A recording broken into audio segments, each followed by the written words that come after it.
Olá, pessoal. O propósito da fala de hoje é para esclarecimento sobre a hipermobilidade ou frouxidão articular na criança, para os médicos pediatras, para os pais e para os professores. Por que nós vamos falar disso? Porque é um número significativo de crianças que têm esse tipo de acometimento. Acomete 40% da população mundial, então é muito frequente. Essas crianças têm a chamada dor do crescimento, que na verdade é dor da hipermobilidade. Elas são cansadas, são crianças que têm fadiga, elas são estigmatizadas como preguiçosas. Mas na verdade, essas crianças estão começando a manifestar uma sequência de características que poderá evoluir para transtornos ou para uma síndrome. Os transtornos do espectro hipermobilidade ou para síndromes de Ehlers-Danlos, que tem 13 subtipos. Então, a atenção a essas características é muito importante. Essas crianças têm características de ordem física, então têm facilidade para mexer algumas partes do corpo. Por exemplo, sentar em W, então senta com as perninhas para fora, ou coloca o pé na cabeça, dobra o punho. Os cotovelos são hiperestendidos, né? São curvados. Os joelhos poderão ser hiperestendidos, curvados para trás. Poderão colocar os pés no chão, fazer o espacate. Não necessariamente a criança tem que ter todas essas características. Basta ter algumas.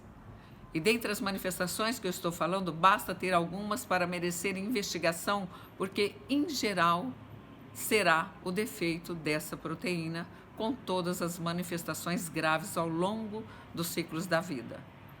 Então, essa criança é uma criança que tem dificuldade para acompanhar as recreações, os esportes, tem dificuldade para a escrita, porque a mão não tem a firmeza necessária para segurar a caneta ou o lápis por muito tempo. Então, há prejuízo no rendimento escolar. E elas são estigmatizadas o tempo todo. Então, há bullying com essas crianças e os pais, principalmente o pai, não acredita. A mãe, de tanto conviver, ela vê que é fato. Mas nem sempre médicos e professores acreditam. Isso é grave, tanto que está em pauta no mundo. Essas crianças têm uma característica, inclusive, muitas vezes, de caminhar com as pernas rodadas para dentro. Os pés costumam ser chatos, desabados. Eles podem ter outras deformidadezinhas nos pés. A pele é frágil. A pele é fofa. Eles têm a pele sedosa e podem ter hematomas espontâneos. E essa dor que vem do nada, que vem do além, como a gente diz, é uma dor tipo reumática, ela é incapacitante. Então a gente pede para que esses profissionais deem atenção para isso.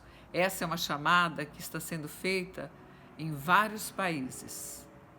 Isso está em atenção para todos os países.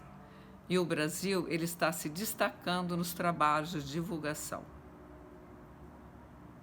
Essas pessoas estão esclarecidas, os pais estão compreendendo e buscando informação. Então é necessário que as pessoas respeitem, porque os pais reconhecem. Se vocês têm dúvidas, nós temos vários vídeos esclarecedores. E temos uma sequência nas faixas etárias, o que acontece com o bebê, o que acontece com a criança, o que acontece com o adolescente, com o adulto jovem, né? Com o adulto na vida ativa e com o idoso. É um sofrimento e essas pessoas vivem com diagnóstico secundário. Por exemplo, essas crianças podem ter déficit de atenção, de concentração. Elas podem ser agitadas porque elas buscam energia diante de tanta fadiga. Ou elas podem ser extremamente quietas, reservadas, diferentes das outras crianças. Mas, na verdade, a intelectualidade raramente é afetada. Aliás, se destacam na intelectualidade. Então, nós estamos aqui em São José do Rio Preto, num núcleo de diagnóstico e tratamento para as pessoas com hipermobilidade, com os transtornos do espectro de hipermobilidade e para síndromes de Ehlers-Danlos. Nós temos um site, o hipermobilidade.com ou o clinicalamare.com.br, ou visitem-nos no YouTube, no nosso canal do YouTube. Eu sou Neuzili Lamare, sou mestre, doutora e livre docente em hipermobilidade. Obrigada.